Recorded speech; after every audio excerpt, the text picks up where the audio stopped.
Oh yeah, time for a little Professor Manimal's warrior history.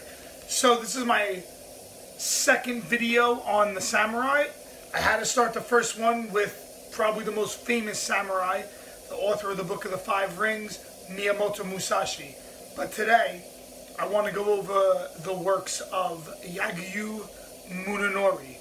Now, Yagyu Munenori is a contemporary of Miyamoto Musashi, often on opposing sides, although they never fought. So, Yagyu Munenori writes the Book of the Family Sword. It's like writings to his children about his methodology dealing with the sword, and he's obviously well versed in Zen Buddhism as well. The way of the living sword. So, he goes over a lot of different philosophical points in his book. But what I wanted to address here was his concept of the sword that gives life and the sword that takes life away. So Munenori sees everything as neutral. The sword is a tool. And with that tool, I can take a life, or I could use it to save a life. Well, how can you use the sword to save a life? Well, Munenori says, if there's an evil ruler who's torturing and killing his subjects, and you take the sword and kill him, you might save 1,000 lives. Also, if someone goes to attack your family just by brandishing the sword, you might deter them, saving lives. And the sword, of course, can take life as well. So, everything's neutral. The sword that gives life, the sword that takes life. He thinks of it like a reflection. When look in the mirror, the reflection only shows me exactly what's there. It just mirrors me. Whatever I think about it is pure interpretation. So the sword itself doesn't care about killing. If you sit the sword down, it's not going to kill anyone. Much like the conversation about guns today. The evil man or the person bent on killing will use a gun, a pen, right? Fists. I mean, you could kill with anything, really. So the instrument is neutral, right? I could use a hammer to build a house, but I could also use a hammer to bash your skull in. So the instrument's neutral. I could use it for creation or for destruction. He has actually one of my favorite passages of any book, and this is valuable to understand.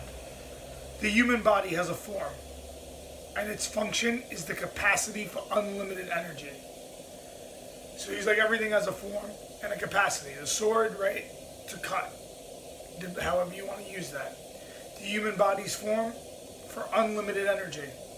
Its purpose is whatever the mind chooses from an endless number of choices.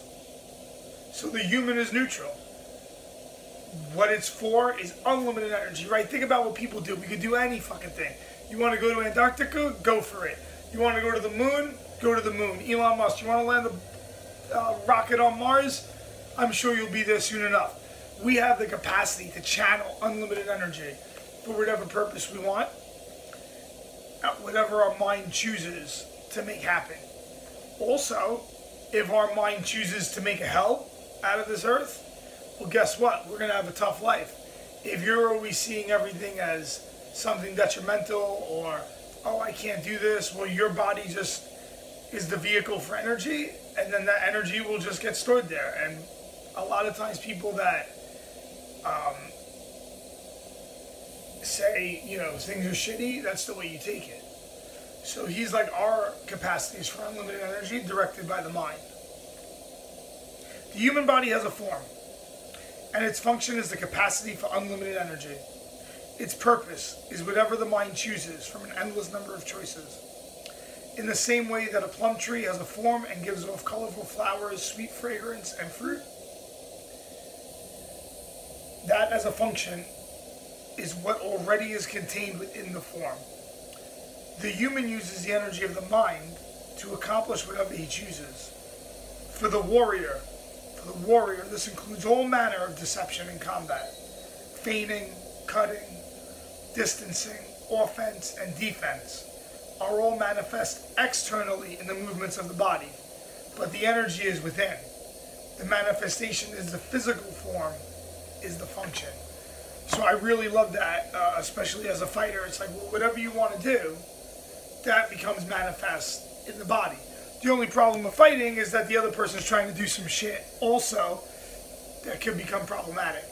So I really like the work of Munenori, and he breaks it up into the living sword, the death sword, and then no sword, which I really like the philosophy of that. And Yagyu Munenori teaches his style to his children, his family. He's one of the main samurai in the very formative period that lasts until the end of the samurai era. So it'd be worth your time to pick up Yagyu Munenori's the Living Sword, or also called the Way of the Family Sword. And there's so much to be gotten from that. I just focused on his approach to the tool as neutral, and the form and the function of various things, and how the mind of man provides the function to what the form is, which is the capacity for unlimited energy. So in anything we do in life, we want to make sure that the tool serves us and that we don't serve the tool. I think of it in fitness a lot with diet, right? Well, I'm vegan. Oh, that's it. I'm vegan. This is how I use my food. I don't eat this and this and this. Or a guy will be like, now the carnivore diet's fine. Oh, I'm carnivore. I don't eat that because that's shitty. Or someone will say, oh, I go paleo, or I'm keto. Diet is neutral. There is no diet, right? Munenori would say there is no sword. There is no opponent. I just cut through what's in front of me. There is no opponent but myself. So when it comes to fitness and diet, there is no way but the way you choose to follow. And that doesn't necessarily have to have a name or a strict style of doctrine, right? When you start to serve the tool, well, then you're the tool. So I want to make sure that the tools around me are at my disposal. So when it comes to something like diet, okay, well, how am I going to utilize this diet? If I'm training for a fight, I'm going to utilize food for energy to prepare my body for war. Now, when I'm not, I'm going to use food for energy to heal my body. And when I'm on vacation, I'm going to use food as part of enjoyment. So the tool I can use however I desire. When it comes to training, very similar, right? Some people are like, oh, I'm a weightlifter. I do yoga. Oh, I only do Pilates. Oh, I only do this. Well, think about it. Training is the tool. When I'm training for a fight, what am I doing? Well, I'm fighting. That's what I need to do. Now, I'm in the off season. What do I want to do? I want to lift a little bit to make my body more resilient for the next one. So everything around us is only a tool. How are you going to use the tools so that you don't become a tool yourself?